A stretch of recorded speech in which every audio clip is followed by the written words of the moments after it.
Good morning, everybody. Happy Monday. I hope everybody had a wonderful weekend filled with family, football, fun, and whatever it is you love to do, whatever your passion is. You know, as I thought about today's session, I really want to spend the entire week talking about lead generation. What's up, Tracy Lee Copeland? What's up, Ronald Houlihan? Always reliable, always steady, always there. I want to talk about lead generation and lead conversion. And I think this is one of the toughest things for people to fully digest and understand, not just real estate agents, but I've been working with mortgage professionals for years, but as I analyze most sales industries, most people are fearful of the topic of marketing. And anything we don't really understand or know, we obviously don't take action with, right? Fear of the unknown. Is it going to work, right? And then you can read every book, journal, talk to any success coach about leads, about marketing. They'll always tell you the first thing you should do is make sure you're in tune and in touch with your database to generate referrals. And we've talked about that quite a bit. That's never going to go away. That's nothing that machine learning will ever replace, is the relationships you have with your database. It's nothing that a discount brokerage is going to replace, is your relationship with your database. So you don't have to get all gimped up. Remember, media puts fear in people. Granted, it's our job to be educated and understand what is happening in the industry, but have solace in knowing that technology is not going to replace a human being when it comes to brokering. The biggest asset most people have, what's up, Misty Moffett, is the equity they have in their house, right? So just this weekend, my best friend who lives in my hometown, we grew up together 3 hours from here. I just found out that, and I hadn't seen him in a while. We got busy. I have 5 kids, and he doesn't have any kids. He's got a dog and golfs 4 or 5 days a week in the summer.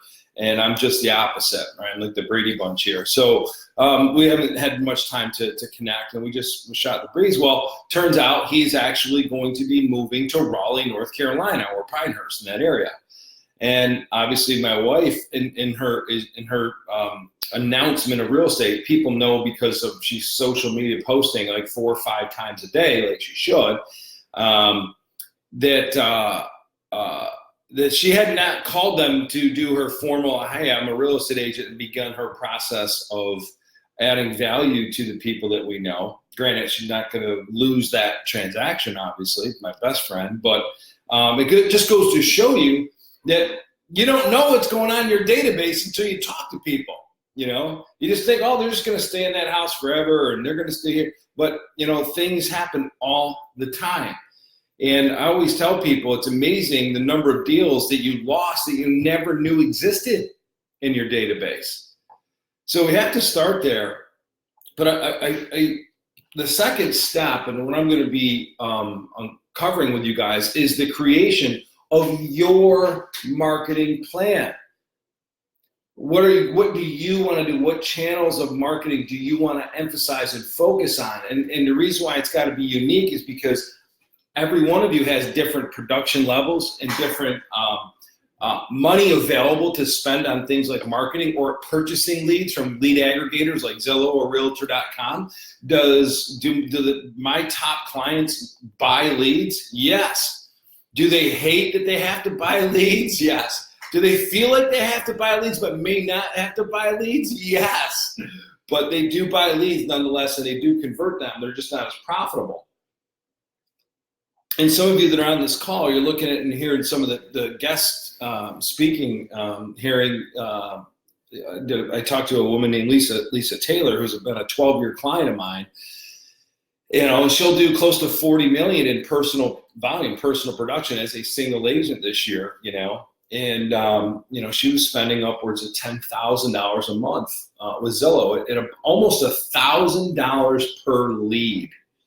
Right? There's just much better ways. But when we look at the different channels of marketing, we obviously have, and we've talked about the Coach Pat advocate system, how often you need to be there, right? using the home savings and all the content strategy that I went over with you guys, right?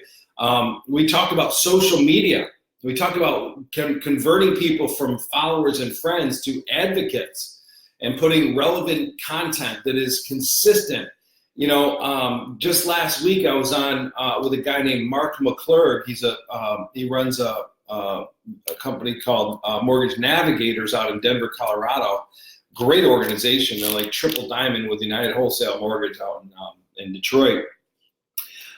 He said, I went and saw Gary Vee speak last week at this AIM event, right? And it's all for the mortgage industry, right? And Gary Vee said, you need to be posting 5-6 times a day. And he introduced certain social media platforms like TikTok, which used to be Musical.ly. I told him that. It used to be Musical.ly. And he would say to me, like, Pat, what the hell am I going to post on TikTok? And who the heck's watching, right?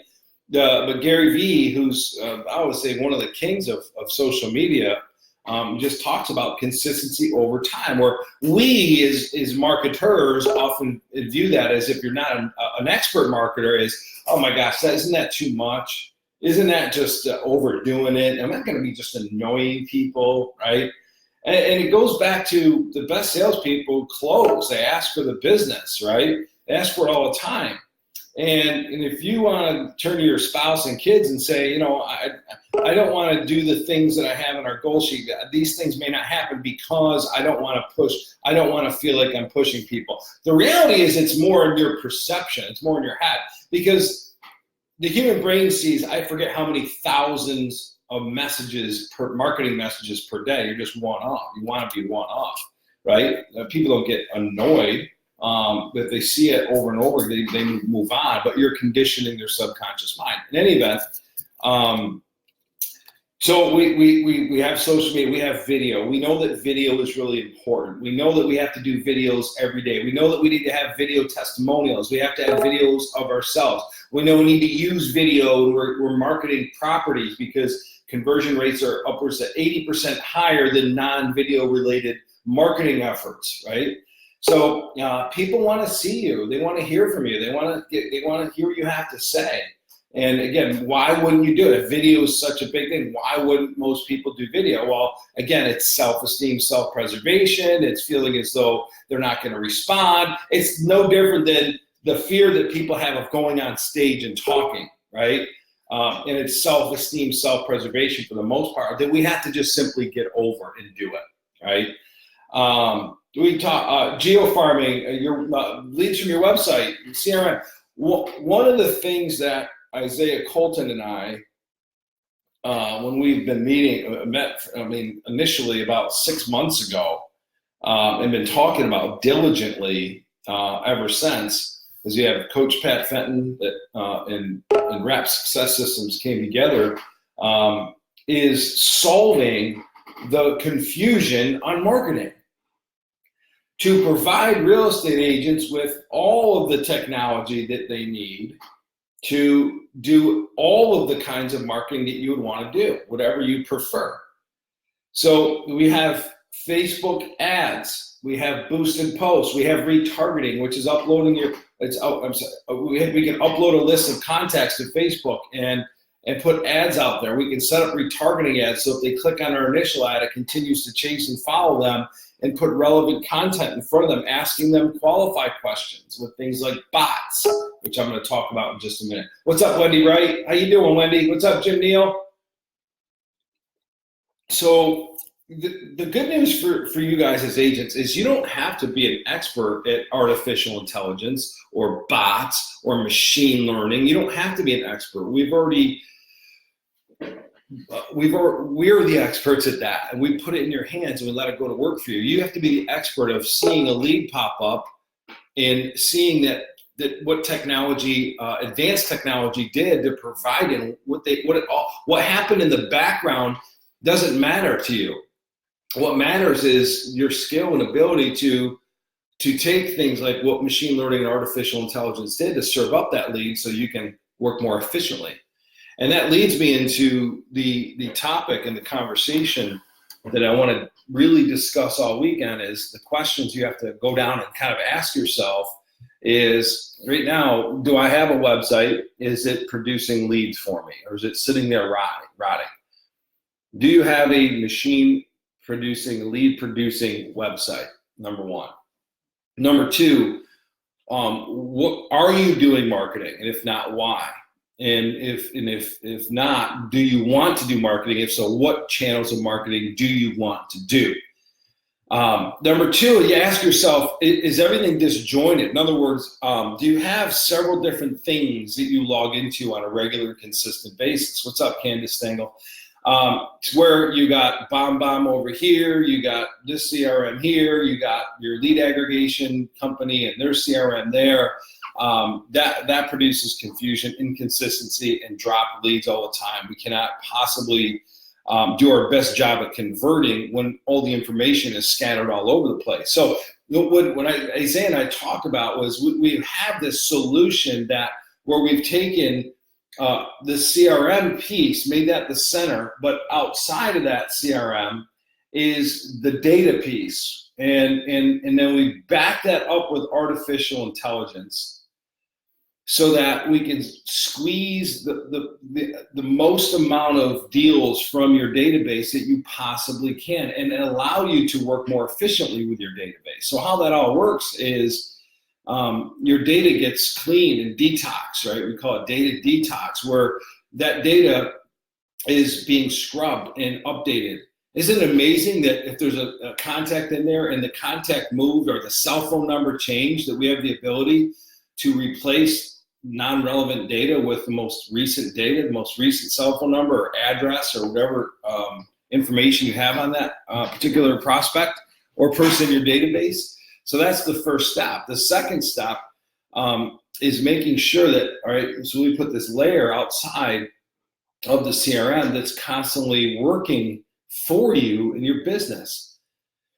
That is artificial intelligence. I mean, isn't it amazing to know that artificial intelligence can look at an image and that you're looking at and make assumptions on that image, that analyze thousands and thousands of data points within your database and really take that information and track what people are doing, what they're looking at, what they're researching, and then tell you, hey, you may want to give Jim Smith a call, Mary Johnson a call, Mike Davies a call, because these are the things that they're looking at and seeing and saying.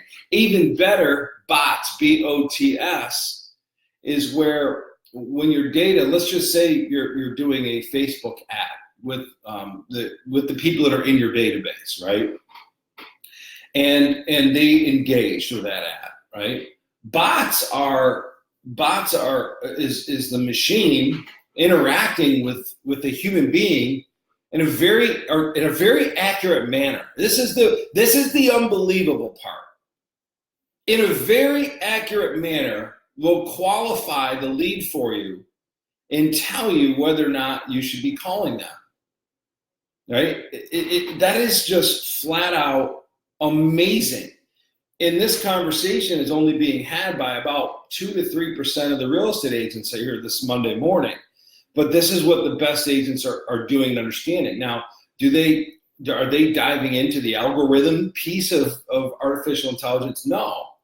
All they care about is, does it work and will it provide me with real information, accurate information, so that I can convert more people? And the answer to that is unequivocally yes. It's happening right now. We are, I won't say victims, we are part of artificial intelligence. Whether you realize it or not, companies are marketing to you and alerting the companies that that have hired them, if you will, to let them know what behaviors we've taken online, and so that they can have pinpoint accurate marketing. That's just an amazing thing. And by the way, that's an awesome thing for me as a consumer. Think about how artificial intelligence is being used from a consumer's perspective when it comes to buyers, and that technology that exists, that once you start putting in exactly what you want, it'll really only start showing people online relevant homes that are a fraction of what they would see before, because you didn't want a pool with a finished basement or whatever the case may be, right? So how do we use that, and what have we done? And my question to you now, I don't know exactly who we have on. I don't know if you're all clients of Rep Success or not, but I'm here to tell you that we have solved the biggest problem, two of the biggest problems in the industry.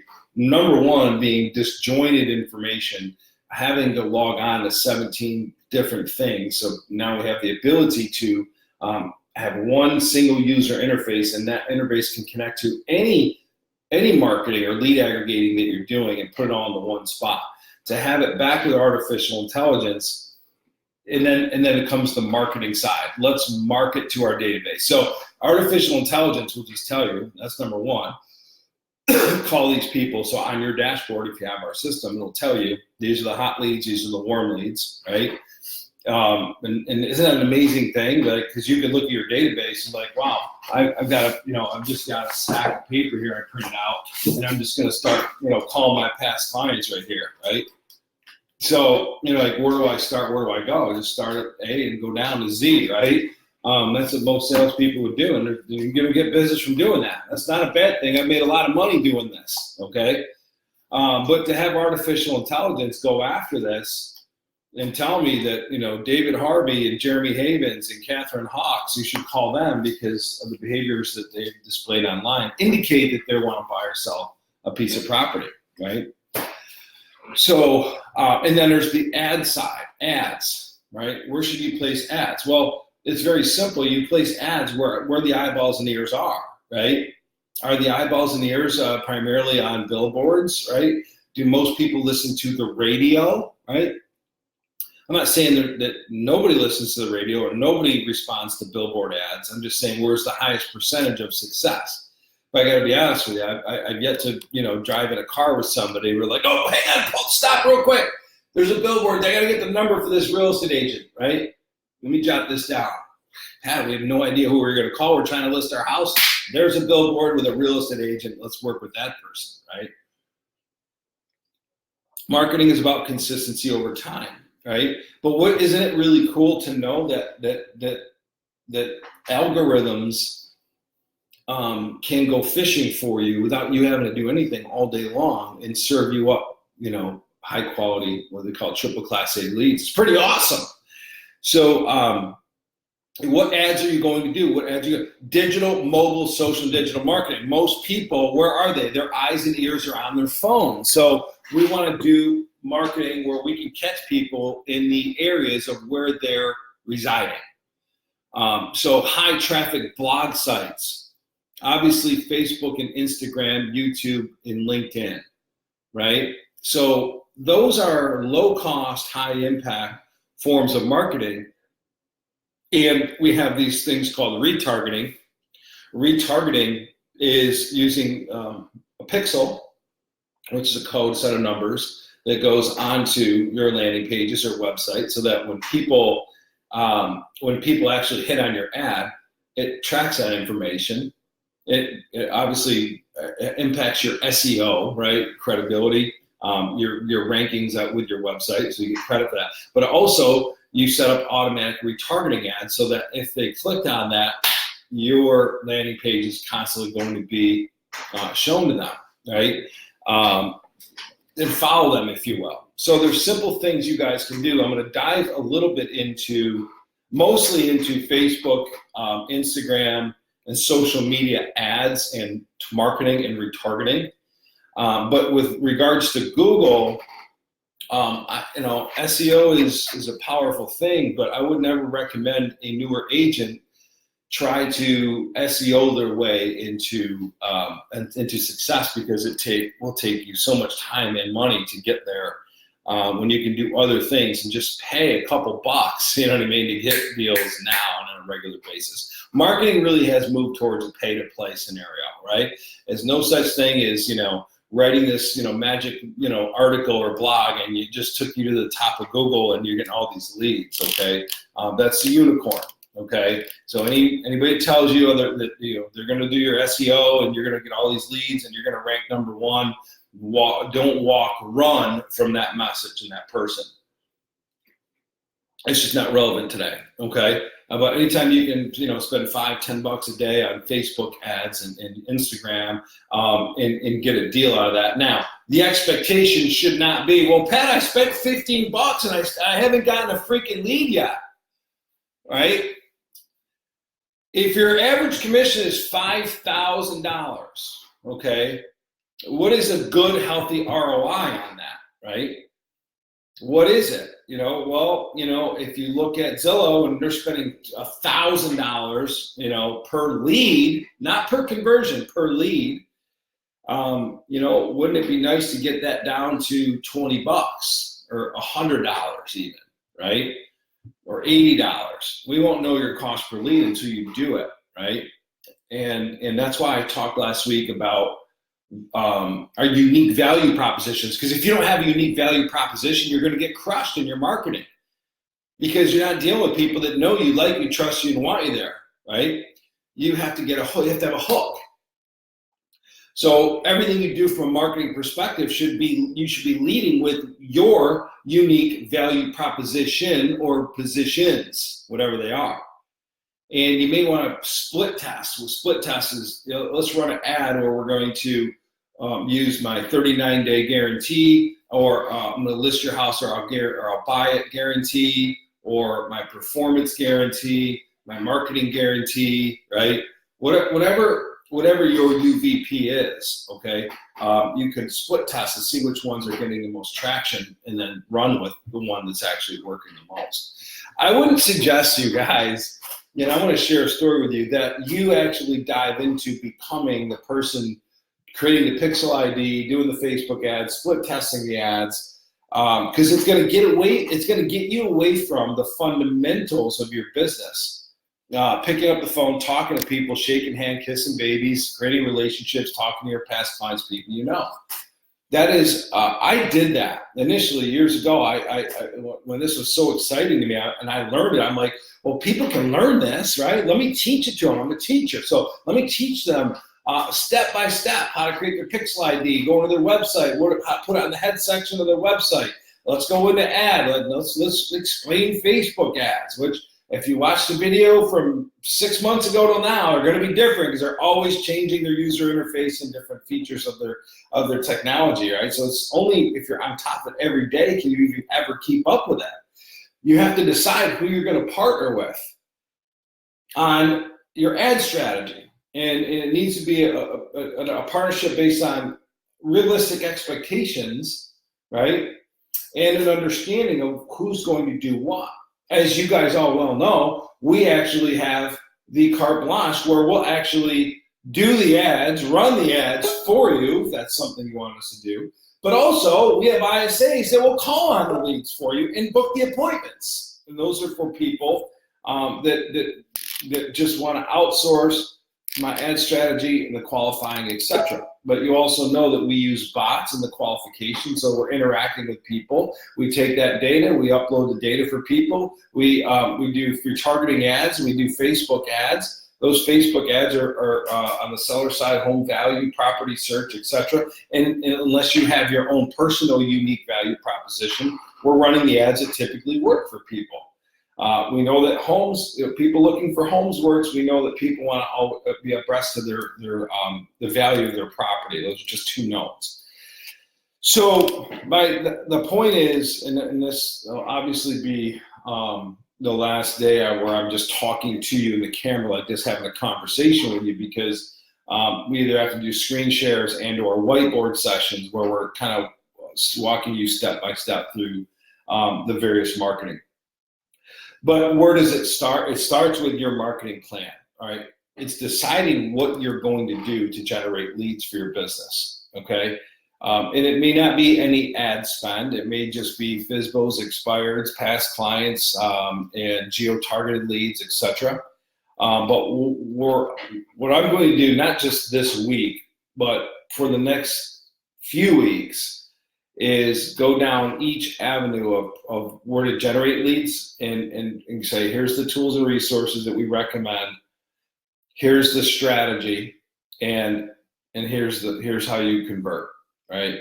We've talked a lot about lead conversion scripting. I brought people that do this all day long on. We've done interviews. and we have scripts for you guys. But we have to go through that process of helping you create your marketing plan, and then help you have clarity on how that marketing plan works, and talk to you about what you can expect from it, so you have realistic expectations, and then you can decide which ones you're going to execute. So today is kind of a prep for the next couple of weeks. We're going to go down a intense training on lead generation, okay? And I'm going to want your feedback every step of the way, and I want to know what you're doing. So before you guys hang on, before I end our Monday call here this morning, what I would like to know from you is what are the different areas of marketing that you would like to know and learn, okay? When you look at some of the things you're not doing, are you doing artificial intelligence? Do you understand it enough? Have you done Facebook ads, retargeting ads? Did you dabble, or did you commit to it? Did you partner with the right company? Did you do it yourself, or did you have somebody that knows what they're doing? Do it. So just give me the feedback and tell me what you're excited to learn from a marketing perspective. What are the different things you would like to learn from a marketing perspective? And I'll make sure that we cover them on the front side of our next couple of weeks. Okay, guys? I'm looking forward to it. Have an awesome day. Thank you very much for joining me. What's up, Misty, Jeff, Jim Neal, Michelle, Wendy, Candace, Tracy? You guys are the best. I'll talk to you guys tomorrow. See ya.